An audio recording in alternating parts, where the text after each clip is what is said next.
गोपालपुर नाम का एक गांव था जहां अर्जुन अपनी पत्नी चंदा और बच्चे के साथ रहा करता था। वो गांव-गांव में अपने सिर पर टोकरियां बेचने का काम किया करता था। उसी गांव में अर्जुन का भाई विक्रम भी रहा करता था, जो गांव में छतरी बेचने का काम किया करता था। अर्जुन का काम ठीक ठाक नहीं चल रहा था, जिसकी वजह से उसे आर्थिक समस्या हो रही थी।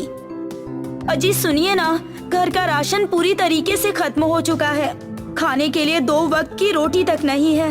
कब तक ऐसा ही चलता रहेगा? मैं पूरी कोशिश कर रहा हूँ, मगर आजकल सबको प्लास्टिक की बनी टोकरियाँ ही चाहिए। कोई मेरी टोकरी खरीदने के लिए तैयार ही नहीं है। आप अपने भैया से मदद क्यों नहीं मांगते हैं? पिताजी के जाने के बाद सारी जमीन और खेत उन्होंने ही ले ली और आज उनका बड़ा छतरी का कारोबार है। हाँ, तुम सही कहती हो। मैं जाकर भैया से मदद मांगता हूँ। अर्जुन विक्रम से मदद मांगने के लिए उसके घर जाता है। भैया प्रणाम, कैसे हैं आप लोग? और भाभी कैसी है? सब कुशल मंगल है। तुम बताओ, तुम्हारा यहाँ कैसे आना हुआ? वो भैया, मैं आर्थिक समस्या से जूझ रहा हूँ, इसीलिए आपसे कुछ पैसों की मदद मांगने आया था। मैं तुम्हारी कोई मदद नहीं करने वाला। आखिर मुझे मेरा भी घर चलाना है। मैं तुम्हारी कोई मदद नहीं कर सकता। चले जाओ यहाँ से। भैया, पिताजी ने जमीन जायदाद छोड़े थे, उन सभी चीजों को तो आपने मुझसे ले लिया। क्या आप मेरी इतनी सी भी मदद नहीं कर सकते हैं? तुम एक ही बात 1000 बार क्यों दोहराते हो? जाओ, मैं तुम्हारी कोई मदद नहीं करूंगा। बारिश का मौसम आ रहा है, मेरी छतरी की बिक्री इसी महीने में होती है, तो कृपया मुझे बख्श दो और चले जाओ यहाँ से। अर्जुन नाराज होकर विक्रम के घर से निकल जाता है और अपने घर चला जाता है, जहाँ उसकी पत्नी चंदा उससे पूछती है, क्या हुआ जी? आप इतने दुखी क्यों लग रहे हैं? विक्रम भैया ने हमारी मदद करने से मना कर दिया। उनके पास इतना धन है, फिर भी क्या वो अपने भाई की मदद नहीं कर सकते? खैर छोड़ो, मैं अभी दूसरे गांव में जाकर ये टोकरियां बेचूंगा। शायद दूर गांवों में अभी भी इन टोकरियों का इस्तेमाल होता हो। जी ठीक है। अर्जुन टोकरियों को अपने सिर पर रखकर दूसरे गांव निकल जाता है कि शायद वहां कोई उसकी टोकरियां खरीद ले। अर्जुन गांव-गांव फिरता अपनी टोकरियां बेचता है। टोकरी ले लो, हाथ से बनी टोकरी ले लो। अरे भैया, ये टोकरी कैसे दी? जी बस 20 रुपए में। 20 रुपए? ये तो इन टोकरियों के लिए बहुत ज्यादा है। 10 में देना है तो दो, नहीं तो रहने दो। ठीक है, ले लीजिए। अर्जुन टोकरी को 10 रुपए में बेच देता है और अपने गांव लौटने लगता है। थोड़ी ही देर बाद गांव में बारिश आनी शुरू हो जाती है। आज बस 2 टोकरियां बिकी हैं और ये बारिश भी अपने वक्त से पहले ही आ गई है। अर्जुन टोकरियों को अपने सिर पर छतरी की तरह रखकर घर लौटने लगता है। लेकिन कुछ भी कहो, इन टोकरियों में एक बूंद पानी भी अंदर नहीं आता है। अर्जुन रास्ते में कुछ कुत्तों को बारिश में भीगते हुए देखता है तो कहता है, मेरे सर पर तो बारिश से बचने के लिए छत है, मगर इनके पास तो इतना भी नहीं है। मैं जाकर इन लोगों के लिए बारिश से बचने के लिए कुछ बनाता हूँ। अर्जुन घर जाकर एक बड़ा टोकरी बनाना शुरू करता है और वो उस टोकरी के बीचों बीच एक डंडी लगा देता है ताकि वो जमीन में गड़कर खड़ी रह सके। जैसे ही टोकरी तैयार हो जाती है, अर्जुन जाकर उस टोकरी को छाते की तरह रास्ते में रख देता है। अब जब भी बारिश होगी, तब गांव के कुत्ते इस टोकरी के नीचे आकर शरण ले सकते हैं।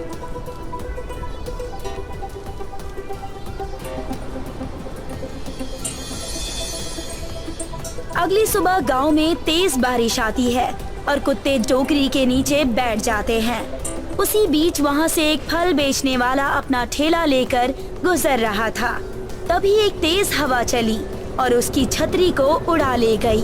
तो उसने सोचा, मैंने इतनी महंगी छतरी खरीदी थी अपने ठेले के लिए, मगर वो हवा के चलते ही हवा हो गई। और यहाँ देखो, कुत्ते आराम से इस टोकरी जैसी छतरी के नीचे बैठे हुए हैं और तो और इस टोकरी को हवा हिला भी नहीं पा रही। फल वाला अपने ठेले के लिए टोकरी छतरी वाले को गांव में ढूंढने लगा और ढूंढते ढूंढते वो अर्जुन के घर जा पहुंचा। अब ये सुनिए, क्या आप ही हैं जिसने वो टोकरी की छतरी गांव के कुत्तों के लिए बनाई है? जी वो मैं ही हूँ, बताइए क्या बात है? उसी तरीके की छतरी मुझे आपसे बनवानी थी, इसीलिए मैं आपको इस गांव में हर जगह ढूंढ रहा था। जल्दी ही बारिश का मौसम आ जाएगा और मैं नहीं चाहता कि पहले की तरह मेरा छाता फिर से उड़ जाए। जी अगर ऐसा है तो मैं आपके लिए ये टोकरी छतरी जरूर बनाऊंगा, आप निश्चिंत रहिए।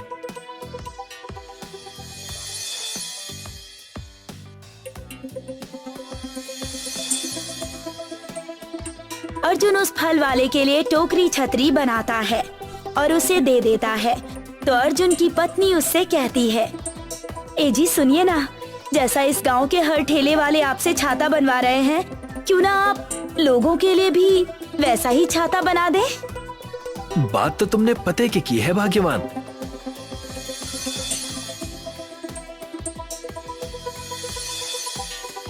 अर्जुन टोकरी की छतरी लोगों के लिए भी बनाने लगता है और गांव वालों को कम पैसों में वो छतरी बेचने लगता है और सारे गांव वाले अर्जुन को टोकरी छतरी वाले के नाम से जानने लगते हैं।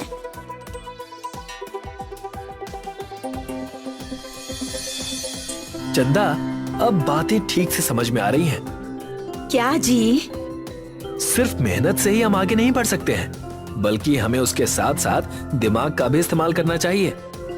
आप सही कह रहे हैं, उसने हमें इस तरीके से बनाया है कि हम भी आगे कुछ नया बनाएं, जिस तरीके से आपने इस टोकरी छतरी को बनाया। और दूसरी ओर विक्रम अपने दफ्तर में बैठा होता है और अपने कामगार जीगू को आवाज लगाता है, अरे जिग्गू कहाँ हो, जल्दी यहाँ आओ। हाँ साहब आया, बोलिए क्या काम था? इस महीने कितनी छतरियों की बिक्री हुई है? साहब इस महीने तो छतरियों की बिक्री बड़ी कम हुई है, गिनकर 10 छतरियां भी नहीं बिकी हैं। ये कैसे हो सकता है? बारिश होना शुरू हो गई है और छतरी सिर्फ इतनी ही बिकी है। क्यों, हमारी छतरियां क्यों नहीं बिक रही जिग्गू? साहब वो आपका भाई अर्जुन है ना, उसने गांव में टोकरी की बनाई हुई छतरी बेचनी शुरू कर दी है, जिससे सारे गांव वाले सिर्फ उसकी बनाई हुई छतरी ही खरीद रहे हैं। तो ये बात तुम मुझे कब बताओगे? तुम किसी काम के नहीं हो जिग्गू।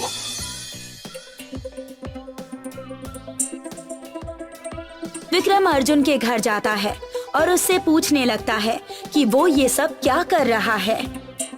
भैया आप, कई दिनों बाद आप मेरे घर पर आए हैं, बैठिए ना। मैं बैठने नहीं आया हूँ, मैं सिर्फ तुम्हें इतना कहने आया हूँ कि जब से तुमने ये टोकरी की बनाई हुई छतरी बेचनी शुरू की है, मेरा धंधा मंद चल रहा। इसीलिए एक बड़े भाई होने के नाते तुम्हें इस धंधे को बंद करने के लिए कह रहा हूँ। आपको आज याद आया भैया कि मैं आपका छोटा भाई हूँ? जब मेरे पास खाने के लिए पैसे नहीं थे और मैं आपसे मदद मांगने आया था, तब तो आपको याद नहीं आया कि मैं आपका छोटा भाई हूँ। मैं तो बस आपसे इस वक्त शुक्रिया कहना चाहता हूँ कि अगर आपने उस दिन मेरी मदद कर दी होती तो शायद आज मुझे पता नहीं चलता कि मैं भी कुछ नया कर सकता हूँ। मैं तो तुम्हें प्यार से समझा रहा था, आगे अब जो होगा वो मुझे भी नहीं पता।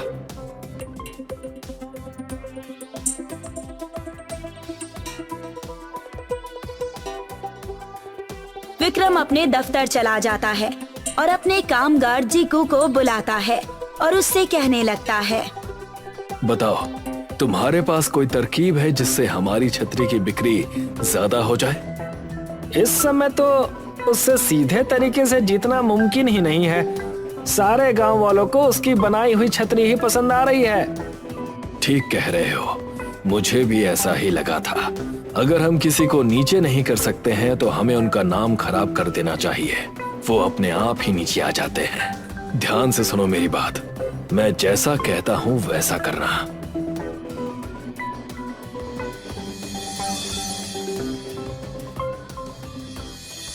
जैसे ही रात होती है, जग्गू वो सारी छतरी जो गांव वाले बाहर सूखने के लिए छोड़ देते हैं, उन्हें उठा ले जाता है और विक्रम उसका अपने घर के पास इंतजार कर रहा था। मुझे तो लगा कि तुम आओगे ही नहीं और तुम्हें बस इतनी ही छतरी मिली। हाँ साहब, मुझे जितनी दिखी उठा कर ले आया, मगर हम इन सब का करेंगे क्या? तुम बस मेरे साथ चलो। विक्रम और जिग्गू दोनों ही अर्जुन के दुकान में पहुंचते हैं और विक्रम सारी जमा की हुई छतरी को उसके दुकान के पास रख देता है। समझा, अच्छे से समझ गया साहब। अभी आप इसकी दुकान में आग लगाने वाले हैं ना? बिल्कुल सही मेरे कामगार। हमने गांव वालों की छतरी को यहाँ लेकर रख दिया है और हम इसकी दुकान को जला देंगे। और बारिश का महीना है, जब तक ये नई छतरी बनाएगा तब तक तो बहुत समय बीत जाएगा और लोग मुझसे छतरी खरीदना शुरू कर देंगे। और इस अर्जुन का नाम भी खराब हो जाएगा कि इसकी छतरी लेने से हमारी छतरी को कुछ ना कुछ होने लगता है। वाह मालिक वाह, क्या तरकीब लगाई है। दोनों ही ये तरकीब सुनकर बहुत खुश होते हैं। उसी समय कुछ कुत्ते उनके ऊपर आकर जोर जोर से भौंकना शुरू कर देते हैं। उनकी आवाज सुनकर अर्जुन आ जाता है। भैया, आप यहाँ क्या कर रहे हैं? और ये सब छतरियाँ यहाँ क्या कर रही हैं? अब इन सब से मेरा कोई लेना देना नहीं है। ये सब तुम्हारे भैया ने मुझसे करने के लिए कहा था। विक्रम अपनी सारी गलती मान लेता है, जिस पर अर्जुन कहता है, भैया, आपको मदद करना और मदद मांगना दोनों ही सीखने की जरूरत है। देख लीजिए, आज इन कुत्तों ने मुझे बचाया। किसी दिन मैंने इन्हें बारिश से बचाया था। जो आप बोते हैं वही आप खाते हैं। मुझे माफ कर दो अर्जुन, मुझसे बहुत बड़ी गलती हो गई। मुझे बस अपनी छतरी की बिक्री बढ़ानी थी। कोई बात नहीं भैया, मैं आपको भी इन टोकरियों की छतरी बना कर दूंगा। आप उन्हें अपने दुकान पर बेच सकते हैं। ये सुनकर विक्रम की आंखों में आंसू आ जाते हैं।